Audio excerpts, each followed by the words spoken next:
Dan cerita dia bermula ketika kami sampai ke rumah mak dan juga abah. Assalamualaikum makcik.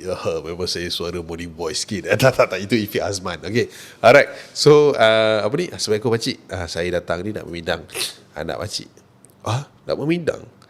Kau tahu adat kat sini macam mana? Ayah tanya macam tu.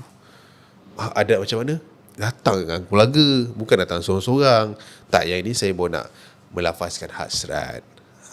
Okey, lupa nak bagi tahu. Saya ni ada 3 orang adik-beradik. So saya ni merupakan anak yang paling bongsu. Saya ada seorang abang dan seorang kakak. Dan saya seorang lagi di hujung lah. Okey, abang saya yang sulung, lepas tu nombor 2 kakak, dan saya yang terakhir. Abang dengan kakak dia dulu semua bawa family terus. Tak ada datang seorang-seorang macam ni. Abah cakap macam tu. Aku tak tahu kenapa Abah sangat agresif dalam hal-hal sebeginilah.